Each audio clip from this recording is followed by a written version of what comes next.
Better Call Saul Season 6 is gearing up for its grand finale with just a few more episodes left to go.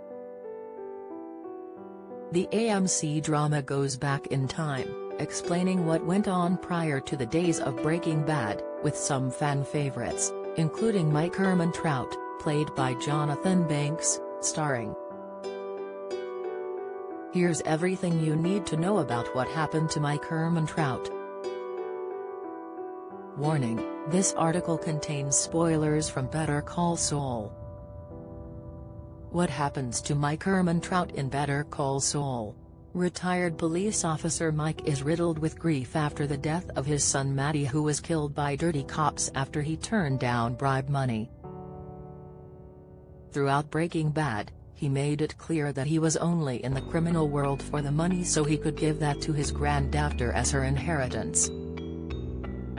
In the final season, he teamed up with Walter White, Bryan Cranston, and Jesse Pinkman, Aaron Paul, to start a new meth operation after the DEA confiscated the money he had put away and the pair had killed off his former employer Gus Fring, Giancarlo Esposito.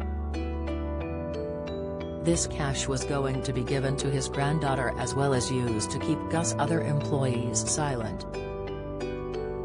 Antiques Roadshow expert in awe of gold ring found at car boot sale. This partnership was doomed from the start, though, as Walter was infuriated that Mike insisted on paying legacy costs to Gus' imprisoned former employers to ensure they didn't speak a word of what happened.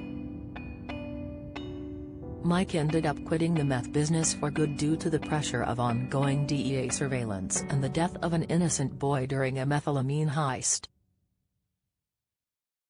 He sold his and Jess's shares of the drugs to Declan, a rival dealer in Phoenix, but when he realized that the blue meth would still be on the streets, he refused to make a deal until Walt also sold his share. He rejected being bought out and instead convinced Declan to work for him, taking over Mike's role as his distribution network. Walt did come through for Mike when the DEA was on the verge of arresting him.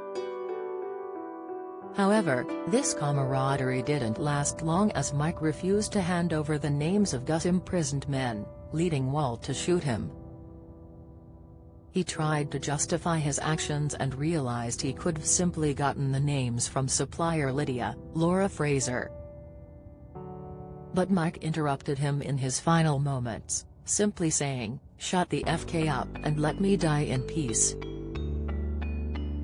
The two stayed silent, with Mike sitting on a log, looking onto a lake as he slowly died.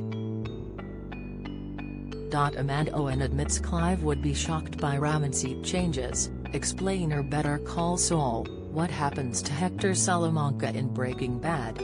Spoiler: Better Call Saul's Rhea Seehorn reflects on awful Chuck scene, cast. Speaking to the Washington Post, actor Banks explained what it was like working on the prequel Better Call Saul, knowing the fate of his character Mike. "My approach to it was that Mike at that point has no idea," he said.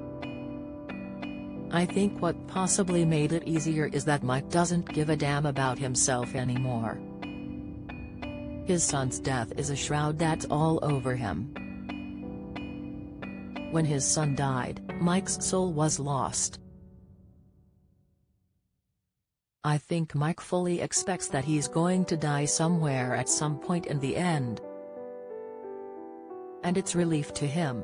He is staying alive because of the debt he owes his son to take care of his granddaughter." Better Call Saul Season 6 is nearing its end, with 3 more episodes still to come out. Episode 11 will come out on Monday, August 1st, on AMC in the USA, and the next day for Netflix subscribers in the UK. A teaser has been released, showing presumably Saul Goodman's, Bob Odenkirk, car at a crossroads. But what is the decision he needs to make?